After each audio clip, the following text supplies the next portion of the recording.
Hi everybody, Janine Labella here with Labella Planners. I hope you're doing well. If you're in New York, I hope you are finding some solace on another rainy day.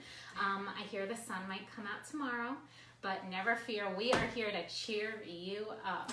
That was super cheesy. That's okay.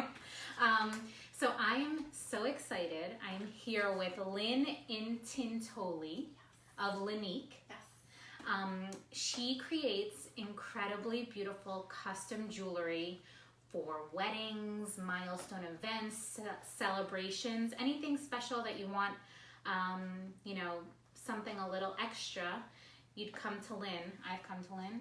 Incredible. Thank you.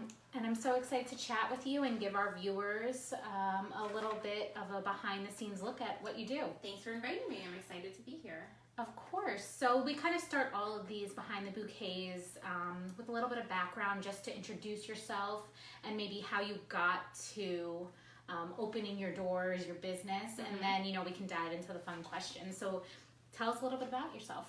So I am just a crafty person by nature, but I graduated college with a really, really terrible case of mono, and I just was not going anywhere anytime soon. So I started making jewelry as a hobby, and eventually I just had so much jewelry. I had not enough events to wear it to that's how I started my own business. But it was all trial and error because I'm dating myself. Like, there was no YouTube at the time. So I would just make a piece of jewelry and, if it fell apart. Farm it out to your friends or yeah, something. I realized, if something happened to it, I can't make it like that. And I would kind of reconfigure the whole thing. But I would, make a ton of jewelry for my mom, for family, for friends. And then eventually, as I had stacks of necklaces and bracelets, I was like, maybe I should start selling this stuff. Did it ever come back to when you were younger? Like, I remember when I was younger, I used to have the kit that opened, and then you open that part and you put beads in different compartments. Yeah, that's kind of like what my system is now. Oh my gosh, that's like my 7-year-old dream. I have boxes and boxes and boxes of organized beads, and then I have one large box of just a random bead. So, my husband laughs at me when I I have to go into the city for this bead show. He's like, really? Because the 8,000 strands of beads that you have aren't good enough. I'm like, no, but I need a different shade of pink. It's a little problem. So 2 things on that. Let's be honest. Do you ever find what you're looking for in that big random box of beads? Sometimes I do. She doesn't.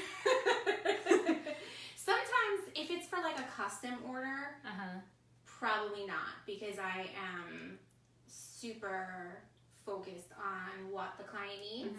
So if it's a specific color, the chances of me having that exact color in my stash it's really slim to none. If it's just me trying to play with beads and creative, possibly. Is that something that you do you just kind of, it's wedding season, or it's winter, the dead of winter, and you have a couple of hours, because I'm sure you have a couple of hours just lying around there. You just kind of do your own Pinterest board in your head and come up with some ideas? Pretty much. Sometimes I find the old strands, or I'll have an old necklace and I'm kind of not digging it anymore, so I deconstruct it. And this just recently happened. I found a strand of beads, and in my head, it was literally the perfect design. It was a long necklace, and there was blue beads, and there were flower beads, and there was gold beads. It was so I saw this design in my head. I'm like, this is gonna be amazing. And I laid it out on my bead board, and I was like, something's not right. I had to even put it up on Instagram. I did a poll. What do you guys think about this? Because sometimes I'm overly critical too. Especially if you're looking at something for such a long period of time, you have to step away and then yes, and I do that frequently. I will lay out all the beads, and I will step away for even a couple days, and then I come back, try to see if I can tweak it or make it better, or what can I add to it. And in the end, the design did not go through, even though it did actually get pretty good Instagram feedback. But I was not 100% behind it, and I was like, I can't support this design. Yeah, and that's part of your brand. So what we've all been learning as business owners, you have to make it on brand, and you have to be behind it. Right. 100%. I was not behind this design 100%. Okay. In my head, totally. Yeah. So if a bride, let's just talk about weddings. Sure. Just because brides are on my mind these next couple of months. May? Of course. So I send you a client, you know, typically they're coming to you at the end, you know, nothing against you. I just think it's one of the later things that to get accomplished. So we're estimating, you know, 3 months if you're really lucky, like they're looking at the finish line, but I would assume more like 1.5, where they're thinking about bridal party gifts and just like decking themselves out on the day of. What does that process look like? Do you take an appointment and then, you know, see all the inspiration? So I would say on my end, the more time, just as a heads up to any brides that may be watching, the more time I get on my end, the better, because I don't necessarily have every single crystal in every single shade that's necessary. So if you come in with a super specific idea, I just need time to really get the supplies to make the final piece. So like more than a week would be awesome for my brides out there that are watching. But I do give all local brides like a free consult. So you just come to my house and we sit down and I get pictures of, I actually ask for pictures in advance. Just so I can get an idea of like your overall idea for your wedding, your theme, if you should have one. A dress pick. I need a dress pick. I need to even see, even if the jewelry is sometimes just for the bride, I like to see, okay, what are the bridesmaids wearing? What's the groom wearing? Because sometimes I need to see like the overall picture. So when brides come in, like I already have a couple pieces out where I say like, you know, this is the direction I think that you're going in, but like, let's play. So some brides, you know, they pick a design that I already have out. Sometimes we switch, you know, I want a bigger crystal in the middle. I want an extra halo on the teardrop. So sometimes the pieces are very specific and unique to every bride that comes in. But I can also do consults over the phone, or I can do consults on FaceTime. It's just easier in person because I feel like when you come in and you look at the pieces, you can see the quality and you can see how the stones sparkle and you can touch it, and it just gives you a different like reassurance for your big day that, you know, your whole image is going to come together and you're going to look beautiful in what we create. And human interaction, like exactly, forming a connection with clients always, I think, takes a service or a product to the next level. And you know, going to a small business, I think that's one of the things you should stress and take advantage of if you're doing so. Right. And I think it's hard too, because like I have an Etsy page and I love Etsy, don't get me wrong, like I've bought so many amazing things from people all around the world. I think it's great, but sometimes it's hard to see on any website really like the quality of something. So anybody can take like a perfect picture of an item and you can get it in person and maybe you're a little disappointed with the quality, or maybe you think, oh, you know, I wish this teardrop was like a little bit smaller, or I wish it didn't drop as much on my ear. Where here, you're seeing the quality, you're seeing the pieces, we're building it together if that's what you want. And you can even, like I tell all my brides, like to try everything on, because then you can see, okay, does it feel comfortable that day? Is it too heavy? Do we need to change something for like a lighter teardrop or a piece or a crystal? So I think that there's so many components that come into it that like I really try. I love when the brides come to visit, I really do. Right. It's like exciting, you know, but you get a little bit more comfortable. I feel like weddings are so stressful. Like this, you should not be stressed over jewelry. Like this should be so exciting. And like even something as simple as like I have very sensitive skin to begin with. Like when I get my like eyebrows waxed, like they stay red for like way too long. Oh my goodness. Yeah, I'm one of those. And then so I think I'm allergic to maybe nickel. Okay. Which Jessie just let me know that's what it was. And so I obviously just need real gold in my ears. Jose. And so I think that's an important thing as well that you can discuss with somebody, you know, 100%. Or maybe like come up with a backup plan or something that you know to rub on your ear. Yeah, I do work with brides that have different sorts of allergies, and I think everybody, I mean, I have food allergies, so I understand how important it is. And like on your wedding day, like you want to be comfortable. You don't want your ear to be itching. You don't want a rash on your face. Like that's the last That's thing. That's what I would last look thing like. that you need. So, you know, there's different components that I can use that will definitely make it better. I just recently worked with a bride that had a severe allergy. So we actually built, she did a bracelet, she did a necklace, and then she did an earring. But for the actual ear post, she brought my components to her jeweler to make sure it was like a very specific 14 karat gold soldered. So it was cool because I was able to collaborate like with her jeweler to really create what she was looking for. Custom jewelry for what she what wanted. A concept. I know. We all work together. I know, right? Oh my gosh. But I think a lot of people wouldn't even necessarily think of that, or they would feel uncomfortable asking me, and it's like, dude, just ask, you know, like we're human too, just ask. Like if we can't do something, I'll totally tell you I can't do it. But you know, something simple like that, you know, you just, I think every vendor just wants to make the bride happy on their day, and you know, and sometimes making the bride happy is being honest. Exactly. Most times it is. Right, like if I can't do something, I'm gonna tell you that I can't do it. But something as simple as that, you know, the bride looked amazing with her big chandelier earrings on her day, and she did have no allergic reaction. Yes. Are there any jewelry rules when talking about bridal gowns? Like, if you have a neckline, like, can you wear the bracelet, the necklace, the earrings? Can you wear it all?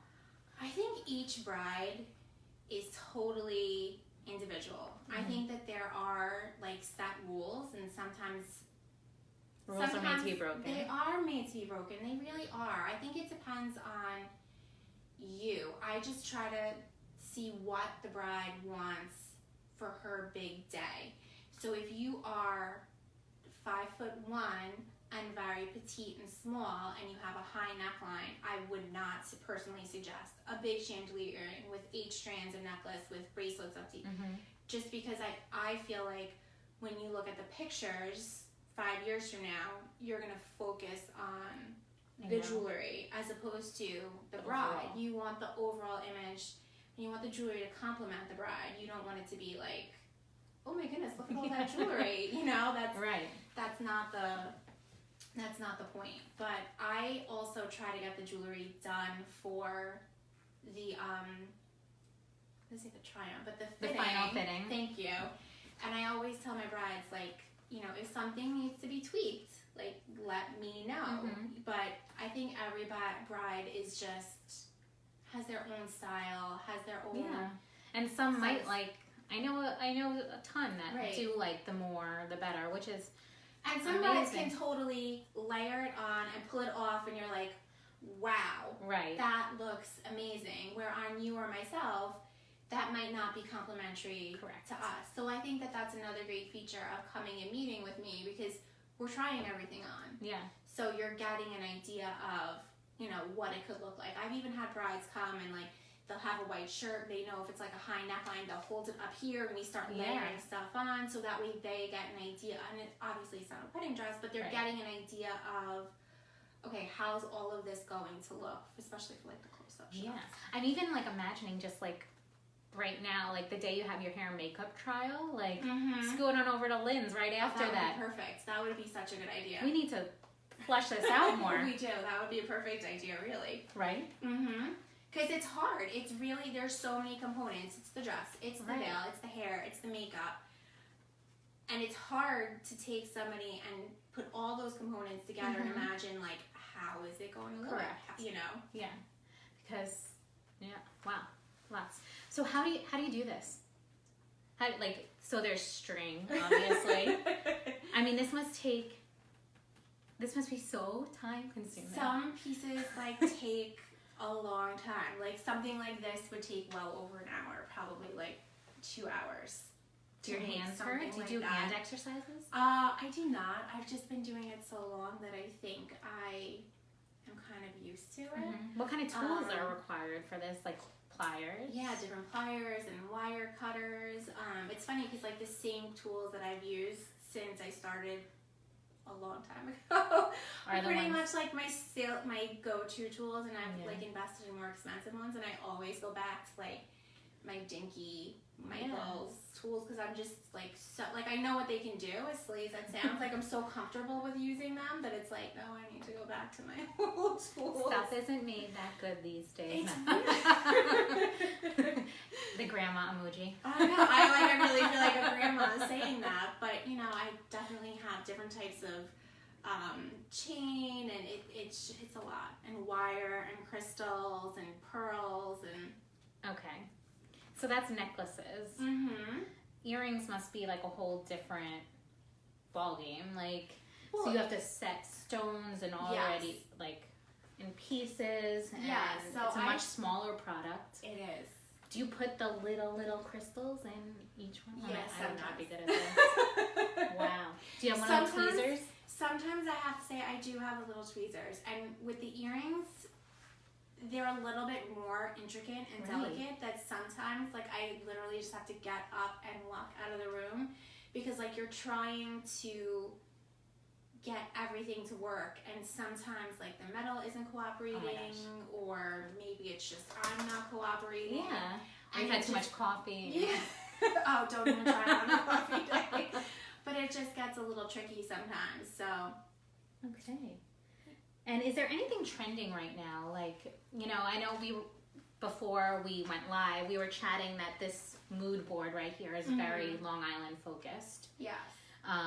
So take note, my Long Island brides. But like, I mean, this stuff is stunning, and I imagine it carries over through many like markets. Is there anything trending right now? Is colored pieces, like are colored pieces in? So I'm seeing a lot more brides that want to do rose gold, which I think is fun. But I think the Long Island market that I've noticed is everybody's still going for a white gold setting. So they are trying to maybe mix it up for bridesmaids. So if they have a white gold setting, it really goes off of their dress. They're trying to mix it up with the bridesmaids and do something fun, whether it's a yellow gold or a rose gold for them. Right. So that's new because that's really only popped up in the last couple of years. I mean, when I got married, you didn't even have a choice. Like, you would say yellow gold, and people would look at you like you had 8 heads. Like, ew, why would you do that? I love mixing and matching, so I try to do like a little bit of everything. Right, but it's exciting. It's come full circle now because even it's with the jewelry. So the bride might have, you know, obviously she has her own set of jewelry, but then the bridesmaids have a play off of it, which is so great. So, and you know, we've seen that in bouquets and the dresses and, you know, every other aspect of the wedding. So it's really come to the jewelry now. Right. And these, I love these. They're fun, right? Oh my gosh. They're like a little bow on top of the earring. Can you bring it over here and see? I feel like, am I on QVC? Imagine. I'm so stupid. I need to like, I need to get a manicure first though. Like, I don't even try a manicure. They get destroyed with making jewelry. Those, I love these. Look at these. Thank you. Oh my gosh, They're I think just my fun. Yeah.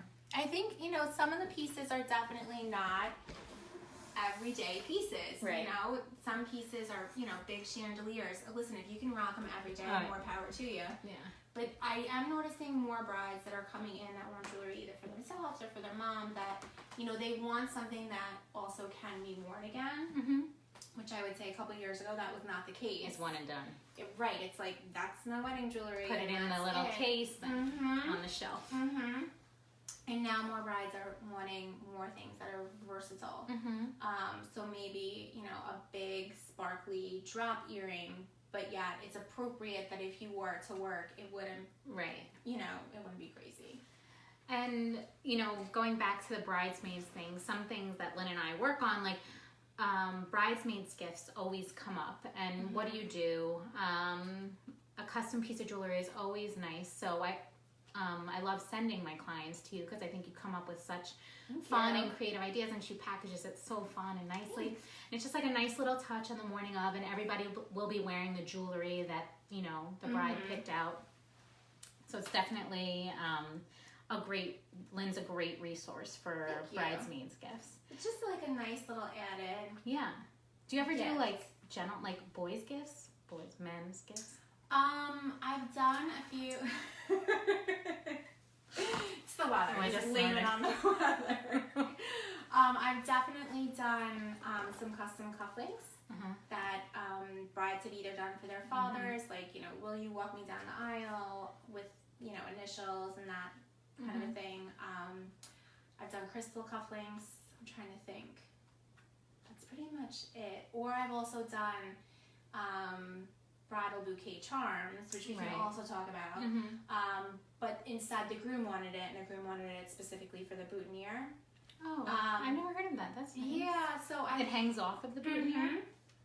Yeah. Do you have to talk to the florist and to make sure it's like a very sturdy flower? Yeah, so typically the bride gives, or sometimes it's even a family member, kind of sneaks and gives the florist a heads up, like, you know, we're going to be giving you this.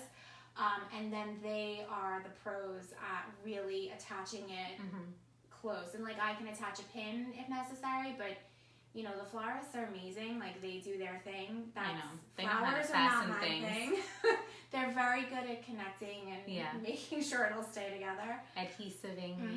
So as long as you give it to them a couple days in advance, it's totally fine. But, like, that's a new trend that I'm also seeing, because I'm trying to think, when I started making the bouquet charms, I don't know if everybody knows what they are actually. So if you've lost someone that's very close to you, it's always nice to hold them near, someone who can't make it to a wedding.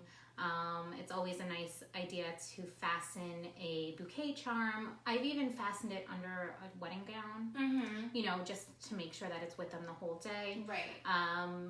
So that they're with you on your wedding day. Right. I mean, I've seen brides put them, like, right on the back of their shoes, because they're physically walking the bride down the aisle, which is sweet. I'm not that creative. I would not have thought of that. Under the dress, I've heard of.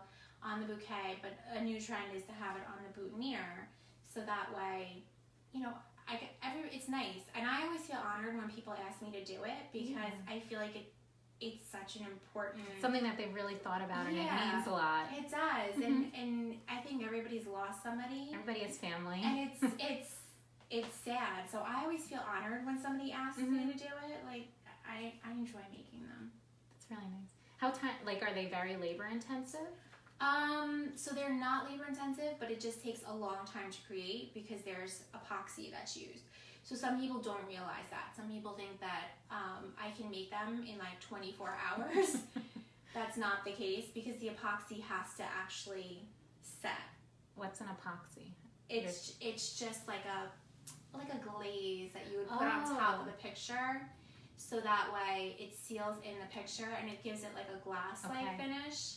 So that way it like keeps it in there nice and safe. Perfect. But it definitely needs, I like to have them sit for at least like 48 hours to make sure that they are completely So Lynn needs set. a week. I need a week. 48 hours in my world means a week. No, because things go wrong, because especially like with this kind of weather, with the humidity. I don't know what it is about the humidity. Right. Girls do not agree. For some reason, the epoxy is not always a fan. So in like the last phase, sometimes bubbles pop up underneath, and like, I'm not going to give you a charm with a bubble on grandma's face. Right. So I just need enough time that, you know, God forbid something like that happens, I need to make sure that. Is it actually like a Kodak print that you need, or can like a print out from a paperwork? Like you print off your printer? So basically, some people just scan a picture to me and send it to me. Some people take a picture of their pictures. You know, the smartphones are so good right now. Like, you don't have to do anything. You could just email it to me. You could text it to me. I crop it. I just ask that nobody crops it. Got it. I crop it, and then I do my magic on my end. In addition to that, you can also use it for if you're having a wedding and you have a child already. I've done it where, you know, they don't want the baby around like at the wedding, just like it's too much. Really, it's too much. It's a lot. Like, so you just do that instead. That's a good idea. Yeah. That's a really sweet idea. Keep them home with a babysitter, you know, give them a kiss in the morning, a big one. Let them sleep. Let them sleep. But that's another idea. So you were talking about, kind of where the business is going and how you're like growing and everything. And she mentioned, and Lynne had mentioned that people are now bringing in their heirloom jewelry and tweaking it a little bit, because that pin that you got from grandma or that necklace, you might not wear it just as it is, but maybe if you add a little bit here and take away from there, you can do that. So that's something that you've been working on. Yeah, it's been like a fun new requests from brides. I always get my best ideas from brides that are coming in and like, oh, can you work with this? Can you do that? So like recently I've had a couple brides that have come to me. One bride had her mom's pearls that she had gotten years and years ago, and she knew that she did not want like a pearl necklace for her big day, but she knew she wanted little pearl elements. So, we designed a whole earring, but then we used the pearls from her mom, and we were able to create a beautiful double strand bracelet with crystals and little snippets of the pearls throughout. Yeah, and it was very pretty. Are pearls hard to work with? Not really. No. I guess they don't, you just have to like... The crystals are harder to work with. Harder. Yeah. Awesome. Just depends what you want to do with them. Like the old school is hand knotting them on silk, but not every design is conducive to that. So it's just a little play with the stones. Cool. And then kind of to round out our conversation, you're a female business owner. Anything that you've learned in this industry for being in it for some time that, would help like someone starting out, or a tidbit of information just as being a business owner? Oh my goodness. I know I'm catching you off guard here. Sorry about that. You are catching me off guard. I think we were discussing it earlier a little bit, that when you start out, I did not go to school for this. I went to school for psychology, history, and teaching. So when you got the idea to start a business, and I think the same could be said about your business or whatever, it doesn't have to necessarily be jewelry. No one really says to you, okay, you have to be really good at social media. Instagram's like my arch nemesis, and Facebook, and interacting with social media people, and because then otherwise you don't show up. Right. And, filing your taxes, like all the little things in SEO for your website. And it very quickly becomes very overwhelming. And I think it's hard because creative people want to create. They don't necessarily, so much out there. I know, they don't want to be stuck on like the back end.